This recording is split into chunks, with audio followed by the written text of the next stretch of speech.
Chamatka Sandhu reporting for MMA Junkie and USA Today here in London, the final stop on the main MAC World Tour, standing alongside UFC President Dana White. And Dana, the very first question I want to ask you is, how's your health? Because these Conor McGregor introductions you're doing at the podium seem to be taking it all out of you. No, I'm having a blast, man. I have absolutely zero responsibility at these things. I introduced Conor and that's it. I'm having a great time. I didn't have fun in Brooklyn last night. It got a little goofy, but other than that, it's been great. I've been having a blast. How would you score each stop so far in terms of if it was a 10-point must system? Listen, they've both had their moments. Obviously, the one everybody's talking about was Toronto. Toronto was incredible. I mean, the fans, the back and forth with those guys, it was incredible. Last night was horrendous, and I don't want that to happen again. But today, I mean, it's been hostile the whole way for Floyd, but he is in serious hostile territory today. I was seriously standing upstairs, and it sounded like a fight broke out outside. I ran and looked out the window. Floyd was coming in the side door, and people were going crazy. It's going to be fun here today.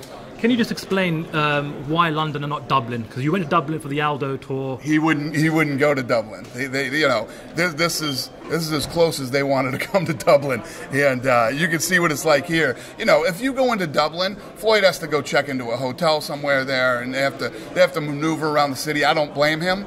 London was a better choice for him. Floyd said yesterday that, in his opinion, Conor McGregor stepped over the line with some of the remarks he made racially. What did you make of what Conor McGregor said yesterday? Listen, this what's going on here is as much a part of the fight as the fight itself. Mayweather has yet to beat his match physically or verbally in these type of situations until now, and these guys are two of the best to ever do it. And to say you cross a line leading up to a fight, they're going to try to knock each other unconscious in about a month and a half. So I don't know if you can actually cross the line in this business. You said following the Mayweather fight, Conor wants Khabib in Russia. I spoke to John Kavanagh in Glasgow yesterday, and he was hinting at the same thing. Is this a real option for Conor McGregor, and you guys are going to do this in December in Russia? Listen, there's a lot of different reasons why Conor McGregor is a huge star, and that's it right there. I mean, that sums it all up. I want Khabib in Russia. I'm going to go out and box Floyd Mayweather. I'm going to, this kid, anybody who's successful in life, without taking risks, there is no success. You never become successful without taking risks, and this kid's a risk taker.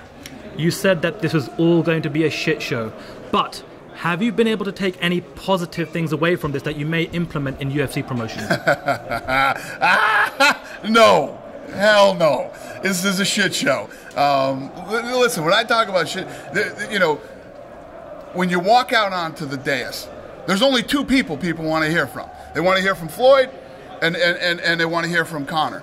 And traditionally, boxing has 8-9 people talking that nobody wants to hear from. You want to hear something? We started in Los Angeles, then we went to Toronto, we were in New York last night, and now we're in London. My entire time speaking is less than 1 minute, okay? Because nobody wants to hear from me. If they want to hear from me, they'll ask me a question. They are here for Conor and Floyd. Traditionally, this is what boxing does. You got to hear from 9 different people, and they have speeches that are 6-7 pages long, and nobody wants to hear that shit. Hence, the shit show. Final question for you, Dana. You follow metrics for UFC pay-per-views all the time on what the numbers give you. What are the numbers indicating you for this fight? Can it break the Mayweather-Pacquiao number? Well, obviously, it's already a very huge fight, right? This is a global fight. The world cares about this fight. Vegas has this thing at 4.9 million buys, the over-under. We won't start tracking. First of all, tickets go on sale here the 24th. Once tickets go on sale, that's when this thing will really start tracking, and we'll have an idea of what the numbers look like. Good luck, Dana. Thank you very much. Thank you, buddy. Cheers, I appreciate it. Thank you.